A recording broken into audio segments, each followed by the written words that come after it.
àti tá Aginju ní ṣe pẹ̀lú níní ìbísí pípọ̀ sí i nínú ayé. Òun ó sì tètè bẹ̀rẹ̀ díẹ̀ lára rẹ̀ lónìí. Ẹ jẹ́ á tẹríba ọkàn wa ká gbàdúrà. Ọlọ́run, ìwọ ni ọ̀rọ̀, lẹ́yìn rẹ kò tó sóhunkóhun mọ́. Ọ̀rọ̀ yìí la fi dá ohun gbogbo. Lónìí a gbàdúrà pé wá sọ ọ̀rọ̀ rẹ, wá túmọ̀ ara rẹ. Ẹ jẹ́ kó yé wa, ẹ jẹ́ kó yé wa, ẹ jẹ́ kó tún ayé wa ṣe. Ní orúkọ Jésù Kristi Olúwa wa. Ọ̀nà kan wà sí ìbísí, ọ̀nà tó há tó léwu ni. Ẹnikẹ́ni tí ó bá sì tóbi lọ́wọ́ Ọlọ́run yóò nílò àti gba ọ̀nà yìí kọjá. Ọ̀nà yìí ni à ń pè ní ọ̀nà aginjù ayé. A sì gbọ́dọ̀ ṣe ìwádìí ibo laginjù wà. Kókó méje ni màá fẹ́ pín láàárọ̀ yìí. Bóyá láàrin ìṣẹ́jú díẹ̀ a lè mẹ́nuba 4 sí 5 rẹ̀. Tó bá di ọ̀sẹ̀ tó ń bọ̀ ká tún bẹ̀rẹ̀ sí í sọ àwọn díẹ̀ nípa rẹ̀ lọ. Ìwé Lúùkù orí 24 ni wọ́n kọ́kọ́ kà. Bí mo ṣe ń gba Ọlọ́run gbọ́ pé yóò kúkú fi ọ̀rọ̀ rẹ̀ yé wa. Luke 24. Luke 24. Ẹ jẹ́ kí n yára kà á láti ẹsẹ̀ 13, ṣùgbọ́n ẹsẹ̀ 15 àti 16, 25, 26 gangan. Ṣùgbọ́n mo fẹ́ kà á ká bàa lè mọ kí ló ṣẹlẹ̀ gan. Luke 24:13 sì kíyèsí. Àwọn méjèèjì nínú wọn ń lọ ní ijọ́ náà sí ìletò kan tí à ń pè ní Emausi, tí ó jìnnà sí Jerúsálẹ́mù níwọ̀n 60 fúlọ́ǹgì. Wọ́n bá ara wọn sọ̀rọ̀ gbogbo nǹkan wọ̀nyí tí ó ti ṣẹlẹ̀. Ó sì ṣe nígbà tí wọ́n bá ara wọn sọ̀, tí wọ́n sì ń bá ara wọn jíròrò, Jésù tìkálára rẹ̀ súnmọ́ wọn. Ó ń bá wọn rìn lọ, ṣùgbọ́n a rú wọn lí ojú kí wọn kí ó má ṣe lè mọ̀. Ó sì bi wọ́n pé, ọ̀rọ̀ kí lè ẹ̀yin bá ara yín sọ bí ẹ̀yin ti ń rìn? Wọ́n sì dúró jẹ́, wọ́n fajúro. Ọ̀kan nínú wọn tí à ń pè ní Cleopa sì dáhùn wí fún pé, àlejò ṣáà ni ìwọ ní Jerúsálẹ́mù, tí ìwọ kò sì mọ ohun tí ó ṣẹ̀ níbẹ̀ ní ijọ́ wọ̀nyí. Ó sì bi wọ́n pé kí ni? Wọ́n sì wí fún un pé, ní ti Jésù ti Násárẹ́tì, ẹni tí ń ṣe wòlíì, tí ó pọ̀ ní iṣẹ́ àti ọ̀rọ̀ níwájú Ọlọ́run àti gbogbo ènìyàn, àti bí àwọn olórí àlùfáà àti àwọn alàgbà wa ti fi lé wọn lọ́wọ́ láti dá a lẹ́bi ikú, àti bí wọ́n ti kàn án mọ́ àgbélébù. Bẹ́ẹ̀ ni òun ni àwa ti ní ìrètí pé òun ni ìbá dá Ísírẹ́lì ní ìdè. Àti pẹ̀lú gbogbo nǹkan wọ̀nyí, òní ni ó di ijọ́ kẹta tí nǹkan wọ̀nyí ti ṣẹ̀.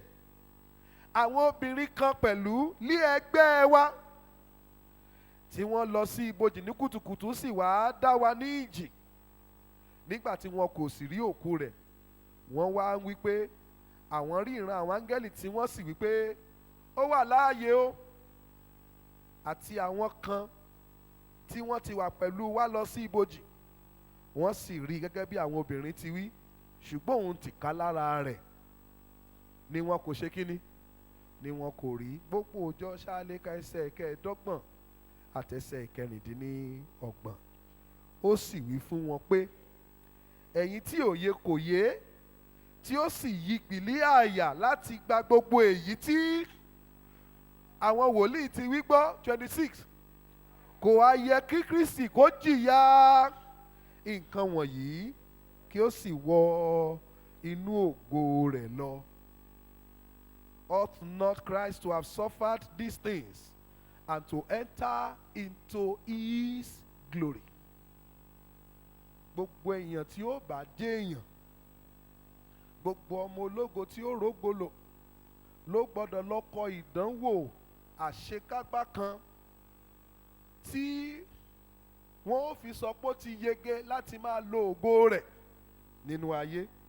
báwọn èèyàn ṣe ń sunkún Jésù pé wọ́n ti pa ó, wọ́n ti fìyà jẹ ó, òun la gbẹ̀mí lé ó. Jésù ní kò wá yẹ kí Kristi ó ṣe kíni, kó jìyà nǹkan wọ̀nyí kó lè wọ inú ògo lọ. Gbogbo ẹni tó bá fẹ́ ní ìbísí, tó fẹ́ tẹ̀síwájú, ọ̀pọ̀lọpọ̀ ìdojúkọ ni yóò máa là kọjá. Tó o bá ti ń rí àwọn ìdojúkọ wọ̀nyẹn, àpẹẹrẹ ni fún ọ pé ètò ọ̀run kan wà ní iwájú, ìdí tí wọ́n fi ń kó wọn kalẹ̀ níwájú rẹ nìyẹn. Kókó àkọ́kọ́, ìdánwò kan wà tí gbogbo èèyàn gbọ́dọ̀ ṣe tí ó fi wọnú ògo lọ. Bàbá wa rẹni tó bá wá pè mí pé tó ìdánwò tán náà wà wájú rẹ, ẹ̀jẹ̀ àdọ́jì rẹ̀ ká farapamọ́ fún, ògo rẹ náà ló ń farapamọ́ fún. Torí tó o bá ti jìyà nǹkan wọ̀nyí, o ò lè wọnú ògo rẹ lọ. Ọ̀pọ̀ èèyàn ló rò pé orí òkè níbi wọ́n ti ń gbàdúrà nìkan lèèyàn ti ń rógo. Bó o gbàgbàgbà tó o bá la àwọn aginjù ayé kọjá, o ò lè rógo lọ. Kò wá yẹ kí Kristi kó jìyà nǹkan wọ̀nyí kó sì wọ̀. Ó ní ẹ̀yin tí òye kò yé. Àdúrà mi lónìí ni pé Ọlọ́run yóò jẹ́ kí òye kó yé yín. Mi ò máa gbọ́ àmì wa mọ́. Mo ní lórúkọ Jésù, òye yóò yé wa. Àwọn òye yẹn kò yé ọ̀pọ̀lọpọ̀ pé ìjìyà, ìdánwò àti gbogbo àwọn ìdojúkọ ayé wọ́n ń ṣiṣẹ́ pọ̀ ni. Kókó kejì, níbo ni ìdánwò ti ń ṣẹlẹ̀? Níbo ni wọ́n ti ń yẹ èèyàn wò? Báwọn ọmọ skul bá ṣèdánwò, ẹjọ́ bó wọ́n ti ń ṣèdánwò fún wọn. Nínú sùkúù, níbo ni sùkúù wa wà tí wọ́n ti ṣèdánwò fún wa? Inú aginjù ni, inú aginjù ayé, inú aginjù ni. Níbo mọ̀ pé bí ilé ìdánwò wa, ẹ máa tún sọ̀rọ̀ sókè mọ́, mi ì máa gbóhùn yín mọ́. Ẹjọ́ bó wọ́n ti ń ṣèdánwò fún wa. Ṣé rí àwa kan lónìí níbi tẹ́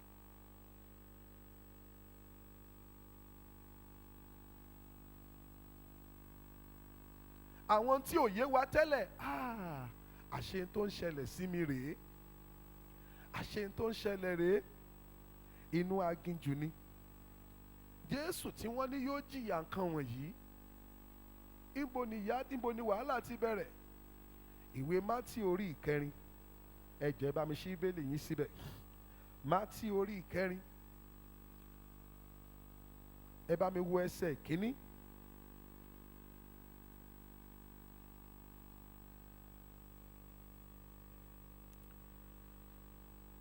Báwo wọ́n ṣe kọ́ ní ẹsẹ̀ ìkíní? Ẹ lè kà sókè. Nígbà náà ni wọ́n ṣe kíni? Adarí Jésù sí ijù láti ọwọ́ tani? Láti ọwọ́ ẹ̀mí, láti dán wò lọ́wọ́ tani? Ta ló darí Jésù? Ẹ sọ̀rọ̀ sókè. Lọ sí ibo? Lọ sínú aginjù. Ẹ jọ, ẹ̀mí tó ń darí rẹ̀, kí ló ń darí rẹ̀ lọ bá? Èṣù. Fún kíni? Kò sí béèyàn ó ṣe ṣe. Ẹwọ ẹ̀mí Ọlọ́run ti kúnú ọkàn mi, mò ń fèdè fọ̀. Ẹ̀mí yẹn náà ni ó tarí rẹ pé tọ̀, tó bá pégedé. Ìwé Tímótì kejì orí ìkejì ní ṣááyan láti fi ara rẹ hàn níwájú Ọlọ́run gẹ́gẹ́ bí ẹni tó yege. Tó bá yege, tó di aṣiṣẹ́ tí kò ní láti tijú, tó ń pín ọ̀rọ̀ òtítọ́ bó ti yẹ, ẹ̀mí ó darí rẹ sínú àwọn ìṣòro. Ọ̀pọ̀ ni ó máa blame ara wọn pé tí ìbá ṣe bí mo ṣe rìn, kò sí bó ṣe mọ̀ rìn. Tí èèyàn ò ní kojú ìdánwò èṣù lórí onírúurú rẹ̀, inú bó wọ́n sì ti ń ṣe, wọ́n fà kúrò nígboro níbi táwọn èèyàn ti lè ràn lọ́wọ́, wọ́n ó dà síbi kan níbi tó jẹ́ pé yóò kú òun nìkan àtọ́lọ́hun. Èṣù ó wá gbé ìdánwò kalẹ̀, ó yá kọ́ èyàn ò sì mọ̀ lọ́pọ̀ ọgbà pé kí wọ́n ṣe sóhun, wọ́n ń dán wò. Mo fẹ́ kó gbọ́ mi dáadáa, mo sì fẹ́ kí ẹ̀yin kan kẹ́ já ara yín gbà lónìí. Gbogbo ogun à ń jókòó pa sílé, à ń bínú pé kódà wọn ò wá wò mí, ìdánwò ló ń kọ, wọ́n fà ẹ́ wọnú jù lọ́nu. Láti bí oṣù méjì ẹnikẹ́ni ò rí mi, wọ́n ti gbé ọ kúrò ní gbangba, wọ́n á kọ́kọ́ fàyàn kúrò ní gbangba ni, wọ́n wá tì mọ́kọ̀rọ̀ kan, wọ́n á wá dáná sí i la. Bí mo ṣe máa ń tẹnu mọ́ fún yín, wíwá tó ń wá ó ṣe mí lóore, ara rẹ ló ń ṣe lóore. Ó mọ̀ dì, tó o bá wá síbí láàárọ̀ ẹ̀ tó o gbọ́ ọ̀rọ̀ yóò ṣe ọ́ láǹfààní. Ẹni tí ò gbọ́, kò sádùúrà tí mo gbà tó lè ṣe láǹfààní àfi kó o fetí gbọ́ kó o sì fọkàn gbà á. Olúwa, gbogbo àwọn tí ò wá bá ń pín wọn lérè, èrè kí ni ó pín wọn? Ṣé bí wọ́n ṣe ń ṣe é nù ni? Ẹ jókòó, ẹ gbọ́, ẹ fìgbàgbọ́ ọkàn yín rọ̀ mọ́ ọ̀rọ̀ náà. Inú aginjù ni o, ẹ̀mí ló tarí Jésù lọ pé kéṣù ó lè dán wò. Jésù lòun fẹ́ ṣiṣẹ́ fọ́lọ́run. Ẹ̀mí mímọ́ ní ẹni tí wọn ò bá dán wò, Ọlọ́run ìgbára lé wọn. Ẹ jẹ́ wọn ó dán wò náà ká mọ̀ bóyá àwọn náà yege. Ẹ jọ, ṣé èṣù ti dán wa wò rí? Ta lè ṣù dán wò rí? Àbí kí n béèrè pé ta ni ò tí ì dán wò láàrin wa? Tó bá dán Jésù wò, ta ni ò lè dán wò? Ẹ dá mi lóhùn. Tó bá dán ọmọ Ọlọ́run wò tó tún jẹ́ Ọlọ́run, ẹni tá a bí láwòrán Ọlọ́run, àwọn èèyàn ń kọ́. Ó kàn jẹ́ pé bẹ́ṣù bá ń dán wa wò, ìkanra rẹ̀ àwọn èèyàn la máa ń fi mọ́. Mo láwọn tí wọn ò lẹ́tọ̀ọ́ àti tún rẹ́rìn mọ́ láyé nítorí ìlàkọjá wọn. Bẹ́ẹ̀ kí wọn ogun, bẹ́ẹ̀ kí wọn ọ̀ràn. Ìdánwò lẹ̀ ńlá kọjá. Ìdánwò ni. Níbo ni ìdánwò sì ti ń wáyé? Ẹ dá mi lóhùn mọ́. Ẹ jọ̀ọ́, ẹ bá mi wo ẹsẹ̀ kẹta ká fi sọ kókó kẹta. Kí ló wà ní ẹsẹ̀ kẹta? Nígbà náà, nígbà tí ta ni? Olùdán ṣe kí ni? Ta lè examiner wa? Ẹ sọ̀rọ̀ sókè. Èṣù ni olùdánwò. Olùdánwò bá dé, bí wọ́n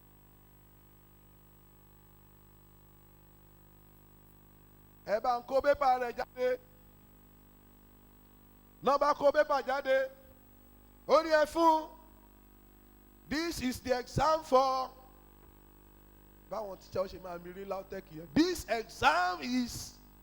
Bẹ́ẹ̀ náà ni èṣù ó mi nínú aginjù pé tọ̀, ìdánwò Ṣọlá dé, wọ́n ti taari ẹ̀ sí wa. Ẹ máa fún ní ìdánwò rẹ̀.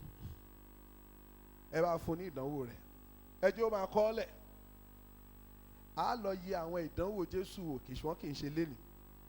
Toró ń bi léèrè pé ebi ń pa ọ́, ó yá pàṣẹ fún àwọn òkúta wọ̀nyí kí wọ́n ṣe kí ni? Kán dàkàrà. Jésù ní èèyàn kì yóò wà nípa. Ẹ jọ̀ọ́, a lọ yẹ ọ̀rọ̀ ń wò, ìyẹn ò ṣe lénìí. Ṣùgbọ́n ta lolùdánwò wa? Ẹ sọ̀rọ̀ sókè. Ta lolùdánwò? Ẹ bá mi wo ìwé Kọ́ríńtì kìíní orí ìkẹwàá.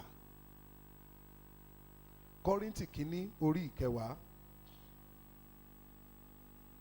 Kọ́ríńtì kìíní orí ìkẹwàá.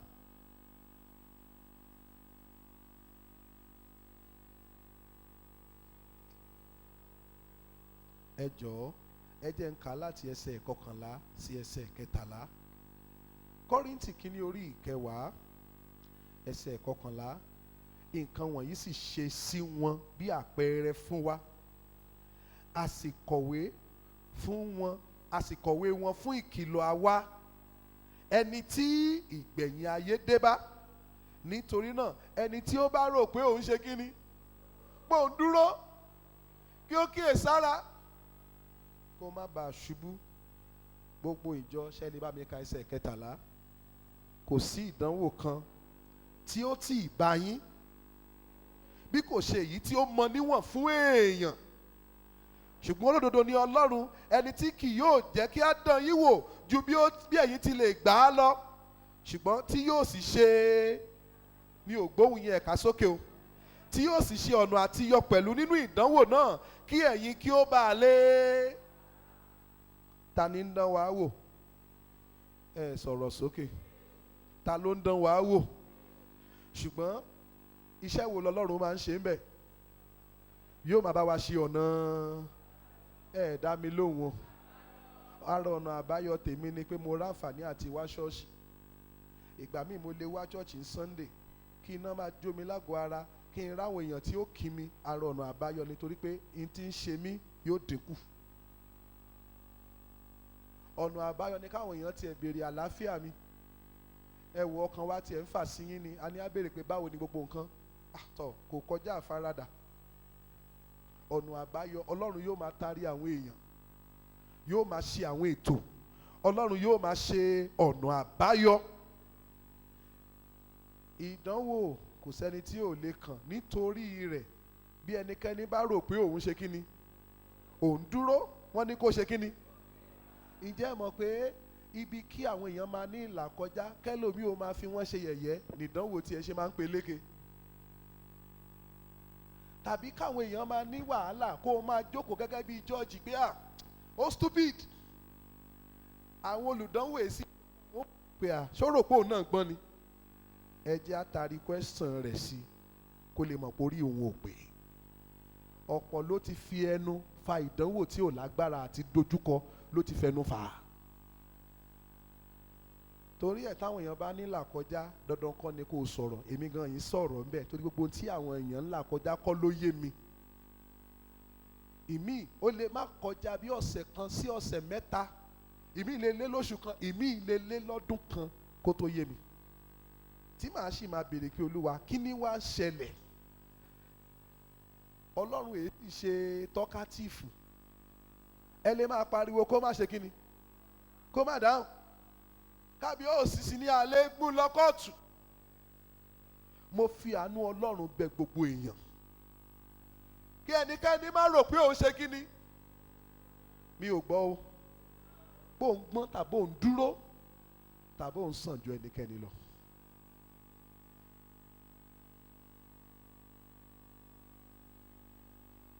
Àkọ́kọ́ ìdánwò wa. Kí ni kókó èkejì lónìí? Tọ́lọ́pọ̀lọpọ̀ yín ẹ̀ ní tẹ́ fi ń kọ nǹkan lẹ̀. Èmi ò mọ̀rú mẹ́mbà tí yín ní chọ́ọ̀chì ẹ̀ ní nǹkan tẹ́ ẹ lè kọ nǹkan lẹ̀. Bíbélì lásán. Irú mẹ́mbà wo nìyẹn? Kí ni kókó kejì tí mo sọ? Inú aginjù. Inú aginjù nìdánwò yẹn ti ń wáyé. Kókó ẹ̀kẹta ni pé èṣù ni olùdánwò. Kókó wa kẹrin. Èṣù ní àwọn invigilator. Ẹ jọ kí ni Yorùbá invigilator, Mrs. Babarinde? Àwọn alábòjútó olùdánwò. Àwọn gan kan wọ́n ní ìdánwò ṣùgbọ́n àwọn wọ́n pín láti mójútó ayé wa. Ṣé wá láwọn alábòjútó ìdánwò èṣù wọ́n wíkẹ́dì. Béṣù ò bá dányàn wò àwọn wọ́n wọlé wá báyàn. Ikú. Kí ni mo pè kíní? Gbogbo létí kú bá wọ̀ ìdánwò wọn ń ṣe. Àìsàn, ìjàmbá, ìjì, ó di mélòó? Ṣé kí n tún bẹ̀rẹ̀? Ikú, àìsàn, ìjàmbá, ìjì, ìjákulẹ̀,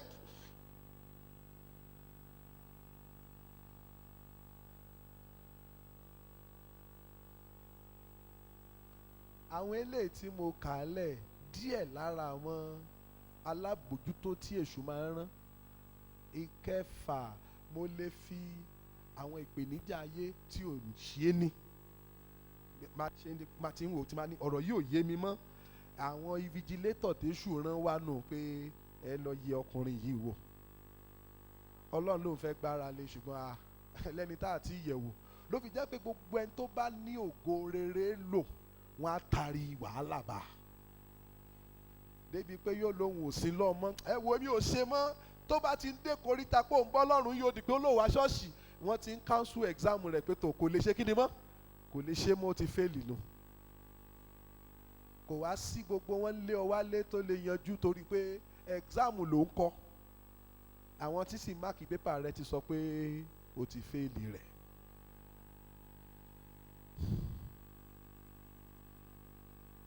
ìwé pétérù kìíní orí ìkarùn ẹsẹ̀ kẹjọ, pétérù ń sọ fún àwọn èèyàn pé ẹ máa wà ní ìkíyèsára o, nítorí sátánì ọ̀tá yín bíi kìnìún ó ń bú ramúramù, ó ń wẹ́ni tí àwọn nǹkan tí ó dẹ́rù bá ní kìnìún ayé. Ìmíì èèyàn lè jìn sọ́fìn tí ó dàbí ẹni pé kò ní lè ṣe kíni mọ́. Àwọn àjálù lè máa ré lura wọn, tọ́pọ̀lọpọ̀ owó wá tí wọ́n ní kò lè méèkì ẹ̀ mọ́, kò lè méèkì ẹ̀ mọ́. Ìwé Jóòbù orí ìkíní ẹsẹ̀ 20 sí ẹsẹ̀ 22, ẹ jẹ́ ká tètè wò ó ká máa múra láti lọ gbàdúrà. Job chapter 1 verse 20 to 22. Tó bá yá a ó lọ ṣí ìwé Jóòbù láti dá ìwé Jóòbù yẹn kà. Jóòbù orí ìkíní, Job chapter 1 ẹsẹ̀ 20. Mo fẹ́ kẹ́ wo ìdánwò ọkùnrin kan.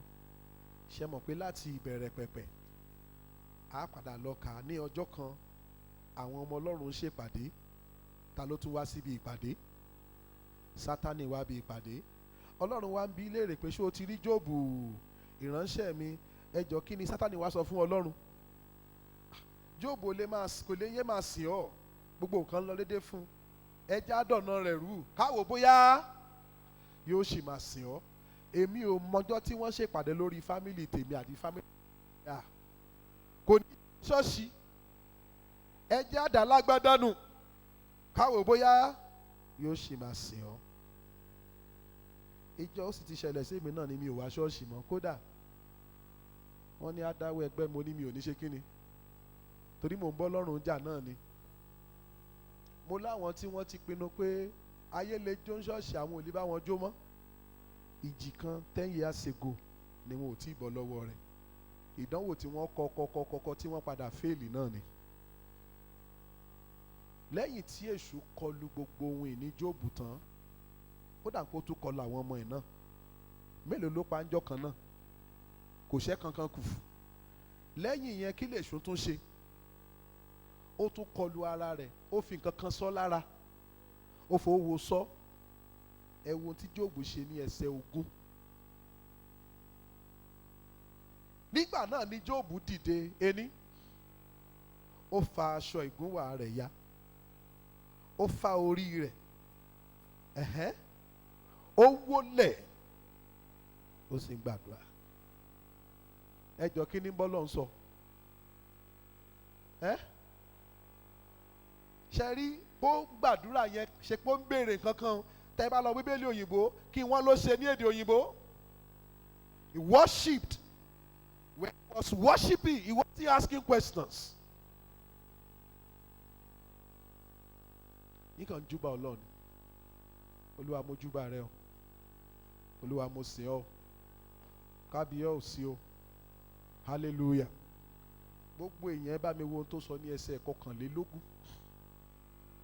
Wípé ní ìhòhò ni mo ti inú ìyá mi jáde wá, ní ìhòhò ni èmi ó sì tún padà lọ ọbẹ̀. Olúwa fi fún ni, Olúwa sì ti gbà á lọ. Ìbùkún ní forúkọ Olúwa. Ìbéèrè mi kejì, ṣé Ọlọ́run ló fún, ṣọ́lọ́run ló gbà ni? Ta ló gbà? Èṣù ni. Ṣùgbọ́n lọ́pọ̀lọpọ̀ gbà tí ìjì bá ń fẹ́ láyìíká, ẹjọ́ ẹ bá sọ fẹ́ni tó wà lẹ́gbẹ̀ẹ́ yín pé ẹgbẹ́ dandan kọ́ ni kẹ́ ẹ sọ̀rọ̀. Ṣé rí ìdájọ́ ẹlòmíì ń pọ̀, in tó ṣẹlẹ̀ ò yé yín. Ṣùgbọ́n àwọn bàbá wa Yorùbá tán bá débi tọ́rọ̀ ò ti yé wọn, wọ́n kọ́kọ́ lanu ná. Dandan kọ́ ni ẹ sọ̀rọ̀, ẹgbẹ́nu sọ̀hún. In tí ń ṣe ẹni yìí, ìdánwò tí wọ́n kọ fún ẹ mọ̀ ń pa rẹ̀. Ẹ mọ̀. Tẹ́ ẹ bá rí ẹni tí iná ń jó lára, àmọ́ bí tí irú eléyìí ti wá, ó sàn ju mo mọ̀ bí tó ti wá. Èso Ọlọ́run ó sì mọ ẹni tó ń dán wò lọ́wọ́lọ́wọ́ tàbí alábòjútó ìdánwò tó jókòó tì. Wọ́n fẹ́ gbọ̀n mí yẹ́bẹ́yẹ́bẹ́, bóyá máa gbọ́n. Wọ́n lè fi aya dán kan wò, wọ́n lè fọkọ dáya wò, wọ́n lè fòbí dánmọ wò, wọ́n sì lè fọmọ dán òbí wò. Kò síbi tí wọn ò ti lè kọ ìdánwò tiwọn. ṣùgbọ́n wọ́n kọ́kọ́ wọ́ mi wọnú aginjù náà, wọ́n á wá dáná sí mi lára.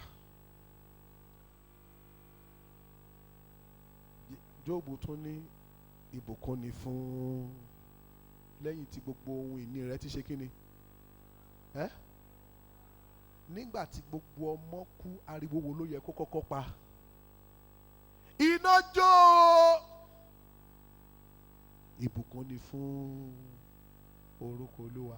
Kò mọ̀ pé wọ́n ń dán òun wò ni. Ní verse 22 wọ́n wá kọ èsì ìdánwò àkọ́kọ́ tí Jóòbù ń ṣe. Àwọn ọkùnrin ti sùn lọ tán. Ó máa yẹ pé oorun tẹ́ ń sùn gan ìdánwò míì ni. Verse 22. Ẹ bá mi ka 22 yẹn. Nínú gbogbo èyí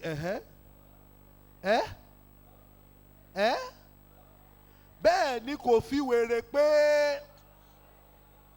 ẹ wò ó rìsọ́ọ̀tì ìdánwò nìyẹn o. Torí àwọn tó dáná sí i lára, gbogbo ohun tí wọ́n ń retí ni pé kó nítọ̀ Ọlọ́run olóṣìwò wá ní mò ń sìn yìí. Tí wọ́n dáná yẹn, tí mo ní ẹ wò ó, Ọlọ́run ti kú lénìí. Olùdánwò ti máàkì ẹ̀gzámù rẹ̀ pé ó ti fẹ́lì. Torí Ọlọ́run ò kú. Ọlọ́run sójú rẹ̀ ò ti fọ́ ní ìsìn. Wọ́n ní ó ti ṣẹ̀. Wọ́n ti fẹ́lì ẹ̀.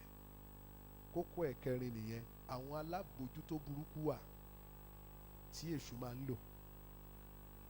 Mo sì gbàdúrà pé Ọlọ́run ó gbà wá lọ́wọ́ wọn. Kókó ẹ̀karùn-ún tá ó ti dẹnu dúró. 40 ọjọ́ ló yẹ kí èèyàn lò fún ìdánwò. Èṣù a máa sáré kó di 40 ọdún mọ́ ọ lọ́wọ́. Ogun tó pẹ́pẹ́pẹ́ lọ́wọ́ ẹlòmíì, èṣù ló sọ ọ́ di bẹ́ẹ̀. Ṣe o ṣẹ́ eléyìí, ṣèdánwò kó parí, kó bọ́ sí kíláàsì míì ni wọ́n ní kò ní kó ń pámárì láéláé. Òun náà wàá sọ di pé ẹ ṣáà mọ problem tí mo ní. Ṣé kò wá yẹ kó borí rẹ̀ ni? Wọ́n ti fẹ́ sọ di permanent exam nìyẹn. Ẹ fẹ́ lẹ́ẹ̀mọ̀ ni pé mo ní problem mi kì í ní sùúrù. Tó yẹ kó o ti borí kó o bọ́ sí kíláàsì mi. 40 days exam wọ́n sọ di 40 years mọ́ yín lọ́wọ́. Báwọn dádì mi láti kékeré ogun tó yẹ kán ti borí bí wọ́n ṣe gbé tí wọ́n fi nírun funfun nìyẹn. 40 days a máa di 40 years. Gbogbo ẹni tó ti pa ogun mọ́ra débi pé ayé ti ń fi ń describe ayé rẹ̀. Ìwé Númérì orí 14 mo fẹ́ kẹ́ gbọ́ dáadáa. Numbers chapter 14 ṣé wà níbẹ̀? Numbers 14 tá bá ti kà yẹn tán màá fẹ́ ká tẹsẹ̀ dúró 6 and 7 ká sọ di Sunday tó ń bọ̀. Ẹ̀yin tẹ́ ẹ mọ̀ pé ẹ lè ráàyè pé January ni máa ń wá ṣọ́ọ̀ṣì, mo mọ̀ yín náà, ẹ̀yin náà dẹ̀ mọ̀ mí. Ẹ bá ti parí January ó tún di next year. Ẹ ní sùúrù, ọ̀dọ̀ àwọn ọkùnrin lọ́pọ̀ sí. Ẹ ní sùúrù, ẹ lóṣù kan sí kẹ́ tó máa lọ. Mo mọ̀ ẹ̀yin kan tó jẹ́ pé lẹ́yìn January ó tún di next year, kì í ṣe ti kú àtàrùn. Ìgbà mo ti débi 2005 ẹ bá wa lu ọdún parí rí, ẹ yá mi lóṣù kan kẹ́ tó lọ. Ẹ gbọ́ ìwàásù ìparí kó tó tún di pé ó tún di ọdún tó ń bọ̀. Ojú ò ní kọ àtúnrí ṣùgbọ́n ẹ gbọ́ ilé ìparí, ó ṣeé ṣe kẹ́ rí àwọn nǹkan tí ó ran ayé yín lọ́wọ́ kó tó tún di pé àárín yín ṣe mọ̀ 1 or 2 things ni wọ́n ṣe máa bẹ láti February tí ó fi di December nìyẹn. Cross over 31st wọ́n wà, wọ́n á lóṣù kan ó tún dọ̀dún tó ń bọ̀. Màá fẹ́ bẹ gbogbo àwọn klọ́ọ̀bù yẹn ní church ẹ ní sùúrù kẹ́ gbọ́ ilé. Màá wá sọ ìrírí kan pẹ̀lú wa, àwa gbàdúrà. Numbers 14 ẹ jọ̀wọ́ ẹ jẹ́ ká lọ sí ẹsẹ̀ ìkẹtàdínlọ́gbọ̀n. Numbers 14:27 màá kà dé 34 sorry. Èmi ó ti mú sùúrù pẹ́ tó fún ìjọ ènìyàn búburú yìí tí ń kùn sí mi. Èmi ti gbọ́ kíkùn àwọn ọmọ Ísírẹ́lì tí wọ́n ń kùn sí mi. Wí fún wọn pé Olúwa wípé bí mo ti wà nítòótọ́, bí ẹ̀yin ti sọ lé etí mi, bẹ́ẹ̀ ni èmi ó ṣe sí yín. Òkú yín yóò ṣubú nínú aginjù yìí, àti gbogbo àwọn tí a kà nínú yín gẹ́gẹ́ bí iye gbogbo yín, láti ẹni 20 ọdún lọ àti jù bẹ́ẹ̀ lọ, tí ẹ kò sí mi. Ẹ̀yin kì yóò lè dé inú ilẹ̀ náà tí mo búra láti mú yín gbé inú rẹ̀, bí kò ṣe Kálẹ́bù ọmọ Jẹ́fúnì àti Jóṣúà ọmọ Núnì. Ṣùgbọ́n àwọn ọmọ wẹ́wẹ́ yín tí ẹ̀yin wípé yóò di ìjẹ, àwọn lé èmi ó mú wọ̀ ọ́, àwọn ni yóò sì mọ ilẹ̀ náà tí ẹ̀yin gàn. Ṣùgbọ́n ẹ̀yin, òkú yín yóò ṣubú lé aginjù yìí.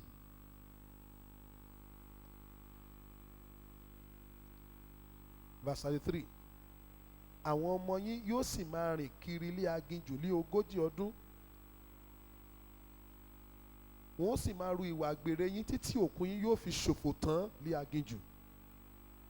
Gẹ́gẹ́ bí iye ọjọ́ tí ẹ̀yin fi rí ilẹ̀ náà wò, àní 40 ọjọ́, ọjọ́ kan fún ọdún kan lé ẹ̀yin ó fi ru ẹ̀ṣẹ̀ yín, àní 40 ọdún.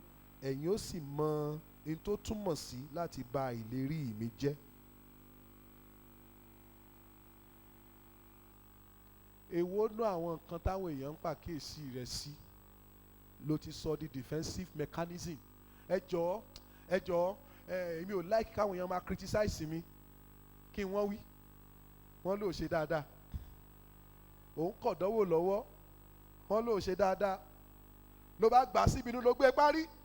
Ẹ jọ̀ọ́ ìkálukú fi ṣe wọ́n ṣe tiwọn. Ó sì ṣeé ṣe kó o tún wá lọ pàdé àwọn kẹ́ni má ní church. Bí wọ́n ṣe máa ń ṣe nìyẹn. Wọ́n bá bẹ́ẹ̀ dàrin àjò rẹ rú, ló bá kó ònú aginjù mọ́. Àwọn ìṣẹ̀lẹ̀ kan wà tí mo sọ fún wa tí màá tún ra mẹ́nubà láàárọ̀ yìí, tí mo ti kẹ́kọ̀ọ́ pé bọ́lọ́run bá mú yàn lọ síbi tó ga, yóò wọnú aginjù lọ.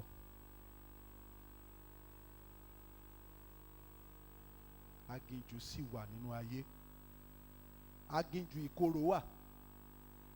Wàá rá àwọn kan tí ó bà ẹnu jẹ́, tí ó fẹ́ mú ọ kórìíra àwọn èèyàn, ṣùgbọ́n wọ́n ń dán ọ wò ni. Tó o bá lè páàsì ìdánwò yẹn, ló bá tún yege. Ṣùgbọ́n gbogbo àwọn tẹ́ ẹ jọ pàdé tí ìrìn àjò yín tó ti lọ, gbogbo wọn ló ti mí sínú, kódà ló ń sọ pé èmi àti wọn lè jọ ṣe dáadáa mọ́. O sì mọ̀ pé àwọn olùdánwò, gbogbo èrò ọkàn rẹ àtọ̀rọ̀ ẹnu rẹ làwọn ṣe kíni, làwọn ń kọ ọ́ lẹ̀. Ísírẹ́lì ló ń sọ pé àwọn ò ní lè wọlé yẹn. Ọlọ́run ní bẹ́ẹ̀ ṣe wí létí mi, mo ṣe kíni. Ṣé Ọlọ́run wọn bá sọ̀rọ̀ ni? Àwọn kan kù tí wọ́n ní. Bọ̀ ẹni ó wà nú aginjù, ohunkóhun tó bá tẹnu rẹ̀ jáde, wọ́n ń kọ ọ́ lẹ̀. Wọ́n ń kọ ọ́ lẹ̀. Ìgbà míì tí mo bá wo ibi Olúwa ti mú wa bọ̀ débi tá a wà, ẹ̀rù ò bà mí àti sọ ọ̀pọ̀lọpọ̀ ọ̀rọ̀ torójú ti rí tó. Mo mọ̀ pé nítorí ntọ́lọ́run fẹ́ ṣe ni. Mo sì mọ̀ dájú pé Ọlọ́run tá à ń sìn, Ọlọ́run alààyè ni. Olúwa ń fẹ́ ṣe nǹkan tó lágbára, tó tóbi. Nígbà tá a dé church Oore-Ofe, àtèmi àti ìyàwó mi, tá a fẹ́ bẹ̀rẹ̀ sí í ṣiṣẹ́ alágbàtàn, ìwòyí 2007 ni ìjọ ti bẹ̀rẹ̀ sí í ṣèpàdé afẹ́gba pásítọ̀ lágbàtàn. Àwa náà ń gbàdúrà, ṣùgbọ́n mo ní àwọn kankan tí mo ní lọ́kàn nígbà náà. Àti ìlóhun ìrìnnà, mi ò sì fẹ́ wá ohun ìrìnnà ní tipátipá. Mò ń wá ibi tó jẹ́ pé tí mo bá ń gbé àti lọ àti bọ̀ yóò yá. Àwọn èèyàn máa wá lé pásítọ̀. Mò ń wá ilé tí ò ní jìnnà jù sí church. Àwọn ilé tí wọ́n bá wa rí kò rọrùn fún mi.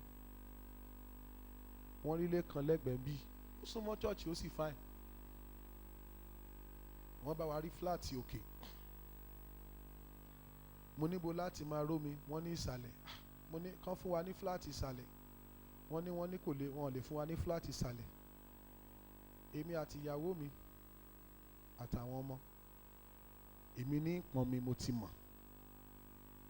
So báwo ni í ṣe tápá méjèèjì ò ní padà tètè rí? Ẹ má rẹ́rìn o, ọ̀rọ̀ tí mò ń sọ yìí ń sọ̀rọ̀ ẹ̀rín, mò ń sọ̀rọ̀ 2007 January and around this time.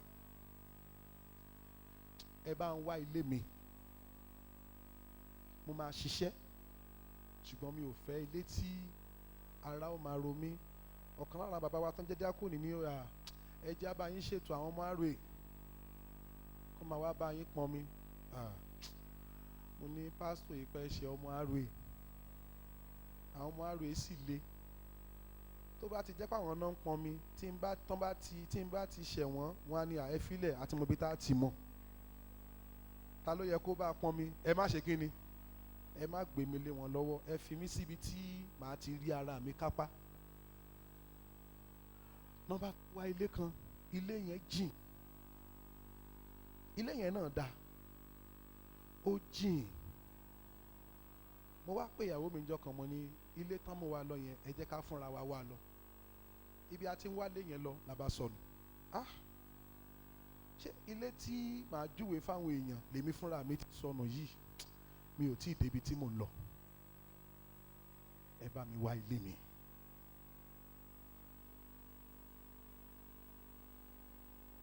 Kò bá sílé. La bá bẹ̀rẹ̀ sí í rìn láti ibìkan dé ibìkan. Báwo la ṣe manage ara wa?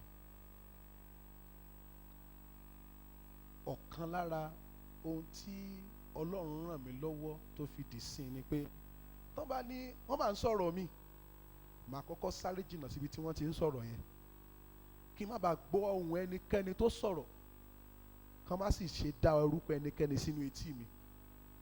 Ìdí ni pé ẹni yòówù tí ọ̀rọ̀ èmi àti wọn ò bá yéra wọn lénìí, a lè di ọ̀rẹ́ tímọ́tímọ́ lọ́la. Ọ̀rọ̀ àti rí lé ó fa wàhálà fún wa. A lò oṣù kan ní sẹ́mínárì. Nígbà tí táìmù wa sẹ́mínárì ń parí, ọ̀kan lára àwọn ọmọ ìjọ yìí nígbà yẹn tó jẹ́ bachelor, mo lọ bá, mo ní ó ní 3 bedroom flat, ìyá wa ń yàrá kan ká máa sùn ní, a fẹ́ ṣiṣẹ́ ní church.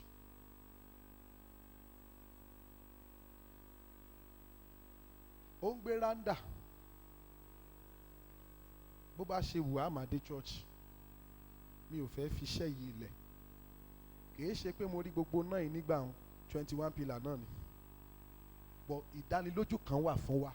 Ìyàwó mi ní ẹjẹ́ á máa lo Èkó, nígbà wọn bá rí ilé á padà wá. Mo ní níta bá fi lè kẹ́rù sínú ọkọ̀, a lè ṣiṣẹ́ ń bì mọ́, á dúró. A wá lọ ń sun ọ̀dọ̀ bachelor yẹn. Ọ̀sán kan orúkọ ní bachelor ní Reverend, mo fẹ́ lálejò nú ilé, so ẹ jáde. Later ni wọ́n ń sọ fún mi pé àwọn ọmọ ìjọ ló lọ bá pé lé pásítọ̀ ìjáde. Ẹ má ṣe ìbẹ́yìn náà lọ́mọ ìjọ. Pàtẹ́ wá ń ṣe àbí pé ará àta ni. Èmi ò rí àwọn ọ̀rọ̀ yẹn gbé parí.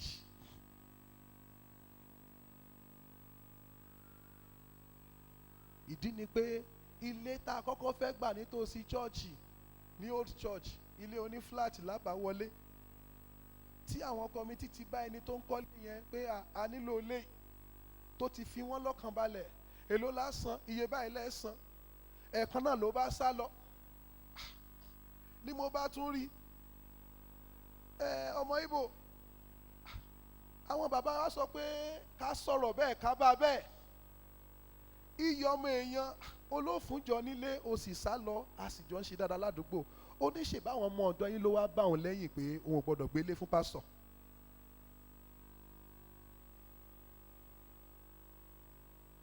Wọ́n ń dán mi wò ni. Ṣé láwọn nǹkan míì tẹ́ gbé parí? Ìdánwò ni, olùdánwò lójókòó tọ̀rọ̀ wa. Mo wá pín àwọn ẹrù mi káàkiri àdúgbò, à á ṣiṣẹ́. Bàbá Ọlátúnbọ̀sún, mo ní mo nílò yàrá. Bàbá ní yàrá kan ní, ẹ kẹ́rù mi síbẹ̀, ẹ ti kọ́kọ́rọ́, wọ́n fi kọ́kọ́rọ́ síbì, ìgbà yòówù tẹ́ bá nílò ẹrù ẹ wá gbà. Bàbá Àdìgún, mo nílò yàrá kan, wọ́n fún mi ní yàrá, wọ́n kẹ́rù mi síbẹ̀. Bàbá Adérìntọ́, mo nílò yàrá kan, wọ́n fún mi ní yàrá, mo kẹ́rù síbẹ̀. uncle mi brọfẹ́ mi mọ̀ wọn st mo ká àwọn yàrá kan síbẹ̀ mo láwọn ẹrù kan lẹ́kọ̀ọ́ tí n bá ń wá aṣọ tí mo fẹ́ wọ̀ Sunday láàrin ọ̀sẹ̀ máa rin àwọn ilé yẹn láti mọ níbo mo kó sí ọpọlọ mi ò dàrú wọ́n ń dán mi ń wò ni àkókò tí lọ ṣé kí n parí ìtàn tí mo ránṣọ yìí torí ẹ̀yin tẹ́ ti dẹbọra sí ṣọ́ọ̀ṣì pé wọn ò ti encourage mi ó mẹ́ntẹ́mi gan là kọjá ni màá sì wàásù first service ní Sunday màá wàásù second service wọn ò sì lè gbọ́rọ̀ kúrò mi ò sì pé pásítọ̀ kankan lájùmọ̀ ṣe pé ẹ bá mi lọ sí chọ́ọ̀chì ṣé a ní pírọ́blẹ̀mù ní àìrílé ni mo sì mọ wàhálà táwọn èèyàn ti ṣe people have laboured àfi bí pé báwọn kan ṣe ń gbàdúrà pé Olúwa bá wa wálé fún pásítọ̀ làwọn kan ń gbàdúrà pé Olúwa má jẹ́ orílẹ̀ aláàfẹ́ ṣọ́ọ̀ṣì ọ̀nà lọ́lọ́run ti wá bùkún fèmí náà ní ìsìn so kí n ti wá bínú lọ ẹ̀rí pólí Olúwa ẹ ti dá báyìí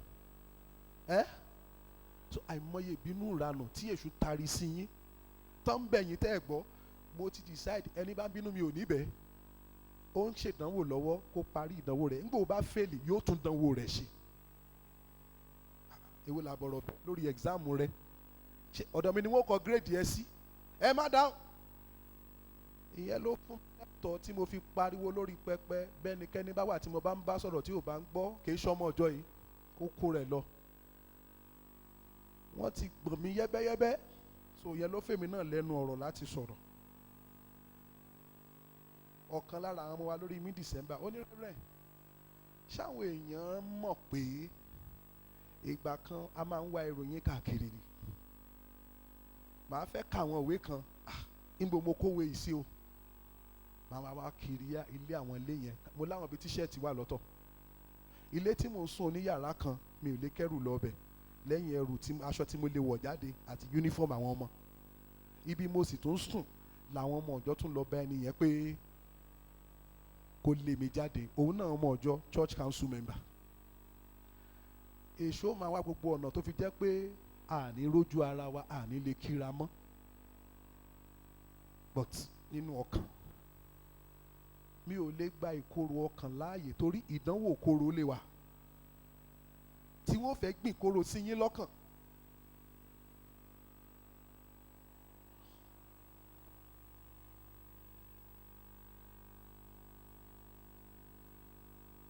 ọ̀kan lára tó jẹ́ ìbànújẹ́ ọkàn mi tó jù ó ní pé èyí tí mo fi kékeré wọ ministry wàhálà ti pọ̀ jù bọ́ mo dúpẹ́ lọ́wọ́ Ọlọ́run pé kì í ṣe ìgbà tí àdúrà ń gbà ni mo ṣe darapọ̀ mọ́ chọ́ọ̀chì nínú òfin nínú ọ̀la rẹ̀ àsìkò yẹn wá le púpọ̀ púpọ̀ fún mi níjọ́ kan lọ́mọbìnrin kan lára àwọn former student wa Kíkẹ́ lórúkọ rẹ̀ òun gbélé àwọn ọmọ mi tí mi upstairs ó wá ìjọ yẹn mo wá ń struggle láti wá church ó ti rẹ̀ mí gbogbo ẹ̀ ṣáà ti sú mi járe wàhálà yẹn ti pọ̀ jù bí mo ṣe wá lọ church ó kù díẹ̀ kí n dé church bó ṣe déwájú ilé wọn ló bá bọ́lẹ̀ ó ní ẹjọ́ sáà mo fẹ́ rí yín mo ní mi ò mọ̀ ẹ́ rí ó ní mi ò ṣe member church member redeem ni but reverend mo like yín gan mo ní mi wá okay ó ní no ṣe rí tẹ́ bá ń ṣe meeting ẹ dẹ̀ mọ̀ pé church council wa ìtàlá máa ti ń jókòó ṣe máa ń láìgẹ́ ṣe máa ẹ kì í dá pàdé rú ẹ organize gbogbo ẹ gbogbo yóò lọ ní ma reverend mo like yín gan bó ṣe wá sọ̀rọ̀ yẹn tó wá lọ tán mo kàn bẹ̀rẹ̀ sí sọkún omi ṣà ń bọ́ lójú mi nígbà Ọlọ́run sì ṣe kò sẹ́yìn kankan ṣọ́ọ̀ṣì kò sẹ́yìn tí ó rẹ̀ mí lẹ́kún wọn ò mọ tí ń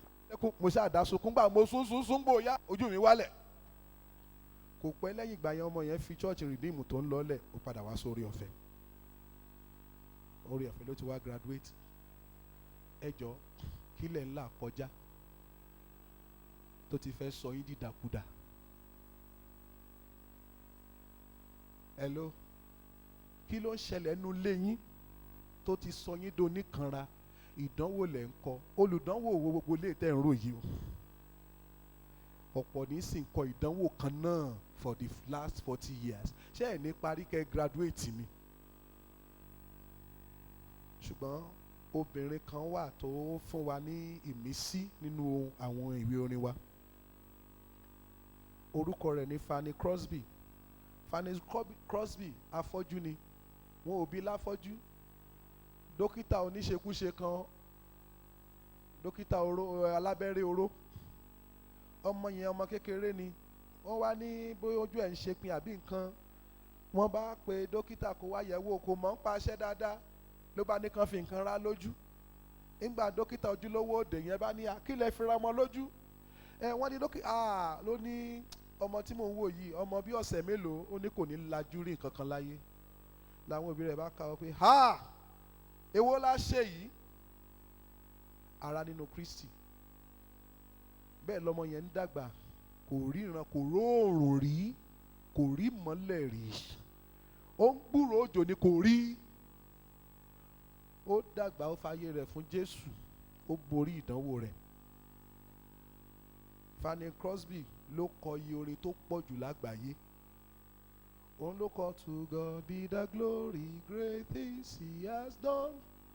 Praise the Lord, let the heart hear his voice. Afọ́jú. Praise the Lord, let the people rejoice. Ẹ farabalẹ̀, torí ìlàkọjá yìí ni wọ́n ṣe jónu ṣọ́ọ̀ṣì lásìkò ọrẹ tẹ́ dì báyìí tẹ́ fẹ́ sọ pé ṣé mo mọ̀ pé mò ń la problem kọjá. Ẹ pẹ̀lẹ́ o, kọ́lọ̀ jẹ́ páàsì lókù báyò. Kì í ṣọ̀rọ̀ ẹ̀rí o. Torí ẹ̀ lẹ́sẹ̀ fẹ́ dáwọ́ lẹ́gbẹ́ ọkùnrin àtẹ́gbẹ́ obìnrin. Ṣánbẹ̀mí wò rí ni. Afọ́jú ló kọ Blessed assurance, Jesus is mine. Oh, what a foretaste of glory divine. Heir of salvation,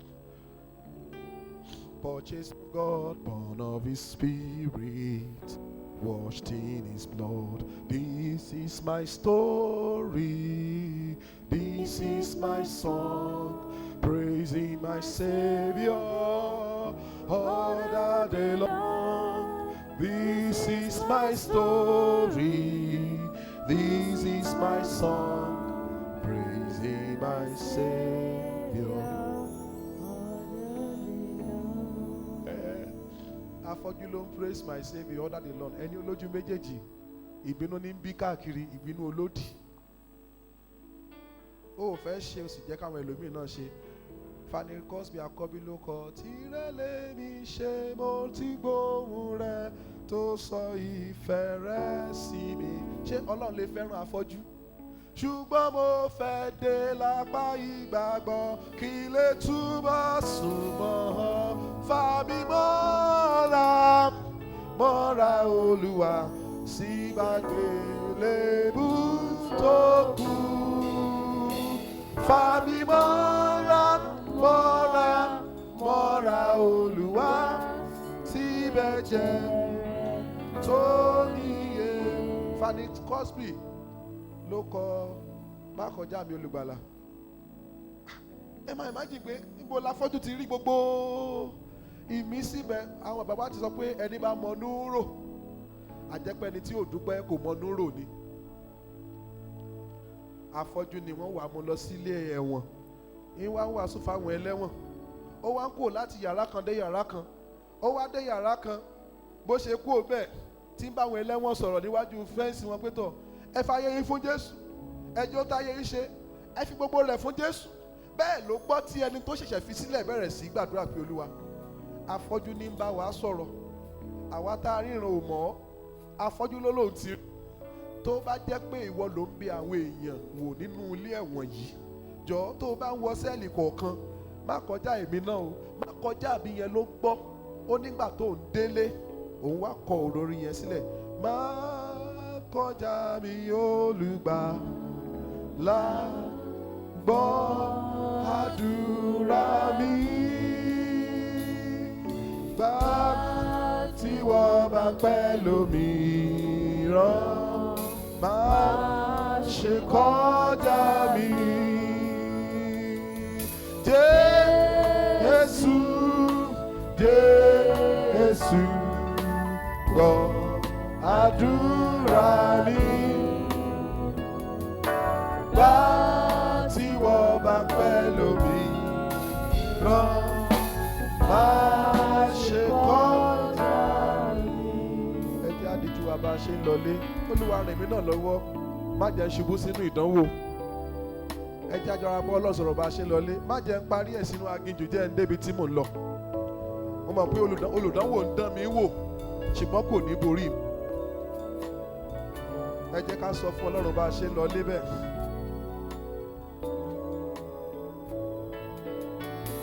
When it's like a river attended my way, when sorrows like sea billows roll, whatever my Lord thou hast taught me to say, it is well with my soul. It is well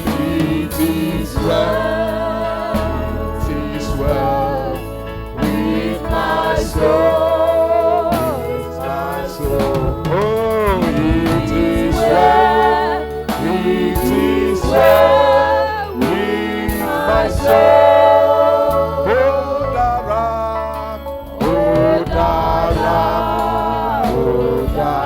Fọkàn mi, ó dára,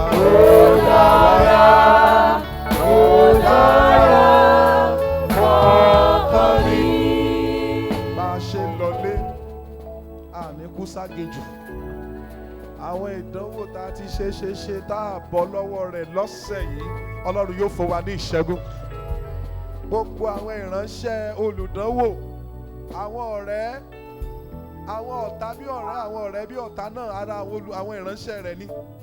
Àwọn èṣù bí èèyàn, àwọn èèyàn bí èṣù, àwọn ọ̀dàlẹ̀ èèyàn, ara àwọn irinṣẹ́ olùpọ́njú ni. Mo gbàdúrà ipa wọn ò ní ká wa, ayọ̀ wa ò ní pàdé ìbànújẹ́. Ọfà ibi tó máa ń pa èèyàn lápasáyé, mo gbàdúrà kò ní nípa lórí ayé wa. Èmi yóò borí ìṣòro, èmi yóò borí ìṣòro dandan. Bó ti wù kógun kó lè tó, ó ṣọmọ olókùú bẹ́ẹ̀ ni, a kò ní sí pẹ̀lú òkú rẹ̀. Èmi yóò borí ìṣòro dandan. Mo mọ̀ pé n ó dìde o. Mo mọ̀ pé n ó dìde o. Ó dá mi lójú. Mo mọ̀ pé n ó dìde o. Mo mọ̀ pé n ó dìde o. Ọ̀tá mi má yọ̀ mí. Ọ̀tá mi má yọ̀ mí. Jésù ń bẹ lẹ́yìn mi. Á gbé mi dìde dandan nínú ìṣòro. Ó mọ̀ pé n ó dìde o. Bá a ṣe ń lọlé, mo gbàdúrà nínú kòtò aginjù tá a ṣubú sí, ọwọ́ àánú kó fà wá jáde. Tá a bá rí ogun tá a ti ń bá yíra láti ọ̀pọ̀lọpọ̀ ọdún yìí wá, èṣù ni a lè pàṣí rẹ̀. Lónìí k'Olúwa kó gbé wa borí rẹ̀. Ó dúpẹ́ lọ́wọ́ yín ní orúkọ Jésù Kristi Olúwa wa. Ẹ jẹ́ ká máa lọ ní àlàáfíà.